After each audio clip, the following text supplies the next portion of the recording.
आप लोगों में से कई लोग शतरंज खेलना जानते होंगे। शतरंज में एक बोर्ड होता है, बोर्ड पे हम कुछ प्यादे रखते हैं, एक का नाम कर देते हैं बादशाह, एक को कहते हैं वजीर, घोड़ा, हाथी, होते ये सब मोहरे हैं। इनकी अपनी कोई ताकत नहीं होती, भले नाम बादशाह है वो बादशाह होता नहीं, भले रानी है वो रानी होती नहीं है। अगर रानी खुद तय कर ले कि मुझे मूव करना है, वो नहीं कर पाएगी। एक शतरंज का खेल चल रहा है इस देश में। अभी हम लगातार पिछले कई सालों से अलग अलग मोहरों की बात कर रहे हैं। खिलाड़ी कौन है वहां तक अभी हम निर्णायक रूप से पहुंचे नहीं हैं। We have not been able to decisively arrive at who is playing this chess. On the chessboard are different pawns. अलग अलग प्यादे हैं, अलग अलग मोहरे हैं। उनमें से एक मोहरे के विषय में आज हम आपके सामने आए हैं। सेबी की चेयरपर्सन माधवी बुच,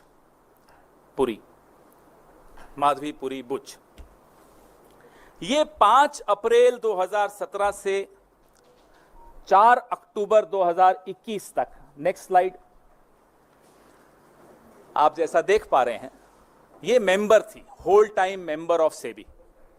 और उसके बाद ये चेयरपर्सन बनी सेबी की 2 मार्च 2022 को। The dates are right there in front of you, the dates on which she was whole time member and the date on which she was appointed chairperson of SEBI. Very important dates. और सेबी एक regulator है। सेबी का role, जो उसकी भूमिका है, वो middle class, हम सब जो पैसा लगाते हैं मार्केट में, उस मार्केट को रेगुलेट करने की भूमिका सेबी की है, बहुत महत्वपूर्ण भूमिका है। और सेबी की चेयरपर्सन को कौन अपॉइंट करता है? सेबी की चेयरपर्सन को ये 2 महानुभाव आपके सामने हैं, अपॉइंटमेंट्स कमिटी ऑफ कैबिनेट, प्रधानमंत्री और हमारे देश के गृह मंत्री श्री अमित शाह। ये सेबी की चेयरपर्सन को अपॉइंट करने की जो एसीसी है, ये उसमें ये 2 सदस्य हैं, मतलब यही लोग अपॉइंट करते हैं। अभी तक हम लोगों ने, भले वो हिंडनबर्ग रिपोर्ट हो या और कई कॉन्फ्लिक्ट ऑफ इंटरेस्ट जो सेबी की जो भूमिका सेबी की चेयरपर्सन की रही है, उस पर हमने कई बार चर्चा की। जो सर्वोच्च न्यायालय द्वारा मॉनिटर्ड इंक्वायरी थी, इन्वेस्टिगेशन थी, हिंडनबर्ग रिपोर्ट पर, अडानी की कहानी पर, उस पर भी हमने चर्चा की। लेकिन इससे ऊपर, इससे कहीं हटकर, इससे कहीं भयानक भूमिका सेबी की चेयरपर्सन की मैं आपको बताना चाहूंगा। सबसे पहले मैं अपने साथियों को बोलूंगा, अगली स्लाइड पर आए। यह पहली इरेगुलरिटी, यह पहला गैर कानूनी काम, आप सब तनख्वाह लेते हैं, मुझे लगता है एक ही जगह से लेते होंगे। अगर आप अपनी चैनल से, आप टाइम्स नाउ में, अगर आप टाइम्स नाउ से सैलरी लेते हैं तो हिंदुस्तान टाइम्स से तो नहीं लेते होंगे, साथ साथ कांग्रेस पार्टी से तो बिल्कुल नहीं लेते हैं, हम जानते हैं नहीं लेते। लेकिन सेबी की चेयरपर्सन जब वो मेंबर थी, होल टाइम मेंबर थी, 2017 से 2024 के बीच में रेगुलर इनकम आईसीआईसीआई बैंक से ले रही थी 16 करोड़ 80 लाख। और इसको 3 अलग अलग भागों में हमने आपको दिखाया कि तनख्वाह ले रही थी। आप सेबी की होल टाइम मेंबर हैं, आप आईसीआईसीआई से तनख्वाह क्यों ले रही थी, हम ये जानना चाहते हैं। आईसीआईसीआई प्रूडेंशियल से ले रही थी, तो बैंक से ले रही हैं, प्रूडेंशियल से ले रही हैं, और ईसॉप, आप सब समझते हैं ईसॉप, और ईसॉप पे जो टीडीएस था वो भी आईसीआईसीआई ही दे रहा था। आईसीआईसीआई बैंक एक महत्वपूर्ण बैंक, सेबी की चेयरपर्सन एक महत्वपूर्ण रेगुलेटरी बॉडी की सबसे ऊंचे पद पर बैठी व्यक्ति, अधिकारी, तनख्वाह ले रही हैं एक और जगह से। Next slide. ये सीधे सीधे सेक्शन 54, सेक्शन 54 ऑफ सेबी, जो एम्प्लॉइज सर्विस रेगुलेशन 2001, मैं इसका एनेक्शर आपको दिखाऊंगा, उसका वायलेशन है। सीधे सीधे ऑफिस ऑफ प्रॉफिट का मामला है, सीधा। इसमें अगर किसी में थोड़ी सी भी अगर लिहाज, शर्म, लज्जा कुछ हो, वो इस्तीफा देगा, 1 मिनट नहीं रुकेगा इस एक्सपोजर के बाद। आप मार्केट के रेगुलेटर हैं, आप चेयरपर्सन हैं, आप आईसीआईसीआई बैंक से तनख्वाह ले रही हैं, आईसीआईसीआई प्रूडेंशियल से तनख्वाह ले रही हैं, कैसे ले सकती? 2017 से 24 के बीच होल टाइम मेंबर और उसके बाद चेयरपर्सन की हैसियत से आईसीआईसीआई प्रूडेंशियल से इन्होंने 22,41,00,000 रुपए लिए, 22,41,000 रुपए लिए। वो क्यों लिए? क्या सेवाएं इन्होंने आईसीआईसीआई को दी? ये भी सवाल बड़ा जायज है। ये टेबल जो आप देख रहे हैं, ये भी आपको सरेआम दिखाता है हर साल का इनका जो पैसा आईसीआईसीआई से आया। 2017-18 में 2,06,18,950 रुपए आईसीआईसीआई बैंक से तनख्वाह मिली एक फाइनेंशियल ईयर में, और प्रूडेंशियल से 7,07,195 मिली, और सेबी से उस वक्त तनख्वाह मिलती थी 35,26,521। अगले साल आ जाइए 18-19 में, तो आईसीआईसीआई की तनख्वाह डबल हो गई, 422% बढ़ गई। 422% increase in the salary given by ICICI Bank to the whole-time member of SEBI।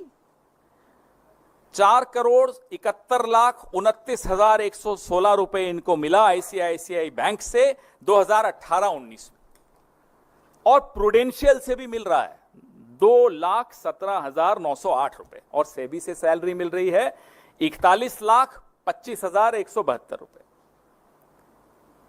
आप भी सोच रहे होंगे कि वो ज्यादा अच्छा अवतार है, कई जगह से तनख्वाहें मिलती हैं।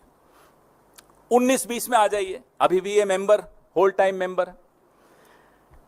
अब 110% वृद्धि हो जाती है उनकी सैलरी जो आईसीआईसीआई बैंक से मिलती है। अब मिल रहा है इनको साहब 1,21,59,387 रुपए, और प्रूडेंशियल से ले रही हैं 2,17,908 रुपए, और सेबी से 43,89,784 रुपए। ये 89 होता है ना, 89।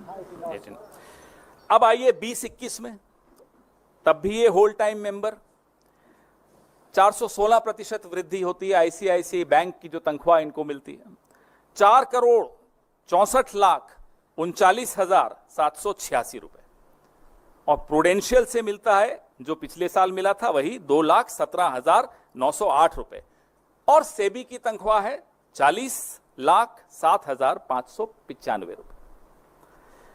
अब 21-22 आ जाता है।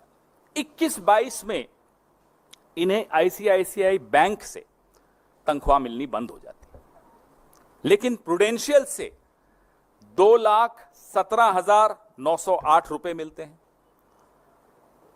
और इसी साल आईसीआईसीआई बैंक से ईसॉप मिलना शुरू होता है 2,66,23,080 रुपए।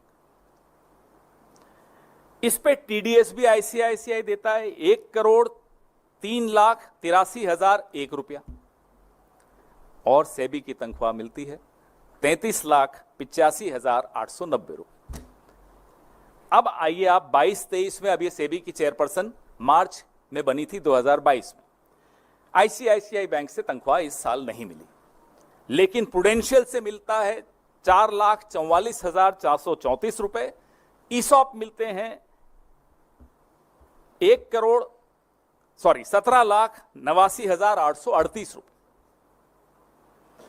टीडीएस मिलता है 6,37,816 रुपए, और सेबी की तनख्वाह मिलती है 78,38,820 रुपए।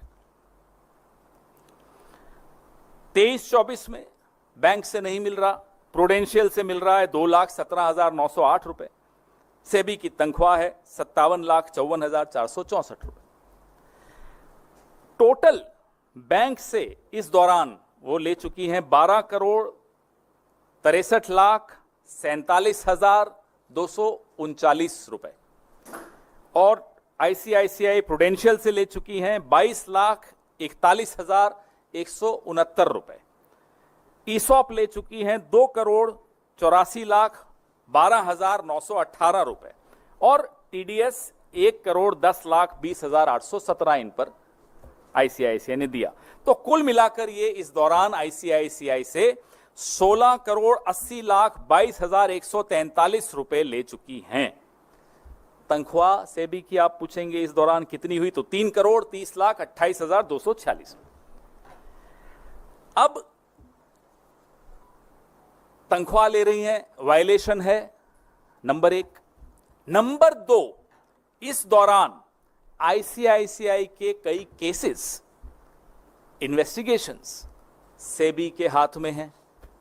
सेबी उस पर एडजुडिकेट कर रहा है, उस पर जजमेंट दे रहा है। बताइए ये क्या हो रहा है इस देश में? ये चेस बोर्ड के खिलाड़ी कौन हैं? इस शतरंज के खिलाड़ी हैं कौन? कौन है जो उनको ये भी डर नहीं है कि इतने कैमरा हैं, इतने खुलासे हैं, ये कभी भी खुलासे हो सकते हैं। आपका नया इंडिया है तो ये भी नई कांग्रेस है, बहुत खुलासे करती है और डरती नहीं है ये पार्टी किसी से। फिर भी बेशर्मी से ये हो क्या रहा था कि आप ही आईसीआईसीआई के केसेस पर जजमेंट देते हैं, आप आईसीआईसीआई से सैलरी लेते हैं। हमारे सवाल तो बनते ही हैं, और सवाल सिर्फ सेबी से नहीं होंगे, सवाल सिर्फ सेबी की चेयरपर्सन से नहीं होंगे, सवाल सिर्फ आईसीआईसीआई से नहीं होंगे, सवाल प्रधानमंत्री से होंगे, ये साहब से होंगे जो सामने आपको दिख रहे हैं, हंसता हुआ नूरानी चेहरा। ये एसीसी इनके अंडर है। प्रधानमंत्री से पहले सबसे हम सवाल पूछेंगे कि आप जब रेगुलेटरी बॉडी के हेड को चुनते हैं, कि जब नियुक्ति करते हैं, उसका क्राइटेरिया आपकी नजरों में होता क्या है? What is the fit and proper criteria to appoint heads of regulatory bodies? यह सवाल का जवाब तो सिर्फ प्रधानमंत्री दे सकते हैं। दूसरा सवाल हमारा प्रधानमंत्री जी से यह है कि जो एसीसी है, appointments committee of the cabinet है, जिसके सर्वे सर्वा प्रधानमंत्री खुद हैं, उनकी अध्यक्षता की ये एसीसी है, क्या ये चौंका देने वाले तथ्य उस एसीसी के सामने आए थे अपॉइंटमेंट के वक्त या अपॉइंटमेंट के बाद आए थे और नजरअंदाज कर दिए? तो साहब हम क्या कहें, आप ही समझ जाइए। और नहीं आए थे, कैसी सरकार चला रहे हो साहब? ये हो सकता है कि एसीसी को आपने पूरी तरह से अपने एक अधिकारी के हाथ में दे रखा हो कि भाई जो तुम करोगे हमें मंजूर है। ये भी हो सकता है, हमें नहीं मालूम, हम तो जानना चाहते हैं प्रधानमंत्री से। तीसरा सवाल, क्या प्रधानमंत्री को यह जानकारी थी, was the prime minister aware कि जो सेबी की चेयरपर्सन है वो एक ऑफिस ऑफ प्रॉफिट पे बैठी हैं, आईसीआईसीआई से तनख्वाह ले रही हैं, इनकम ले रही हैं, सेबी की होल टाइम मेंबर बनकर भी ले रही हैं? Was the prime minister aware of this office of profit issue? We want to know this. चौथा सवाल हमारा प्रधानमंत्री से, क्या प्रधानमंत्री को यह मालूम है कि सेबी की होल टाइम मेंबर जो कि आईसीआईसीआई से इनकम और सैलरी ले रही हैं, फिर उसके बाद वो चेयरपर्सन बनती हैं, उस सेबी के सामने आईसीआईसीआई के कई लंबित मामलों पे जजमेंट दी जा रही है? आज ही आपने पढ़ा होगा, ये इकोनॉमिक टाइम्स में आज छपा है, ये देखिए कि सेबी ने अपनी ही गाइडलाइंस बदल दी आईसीआईसीआई की मदद करने के लिए। अब समझ में आ रहा है क्यों बदली?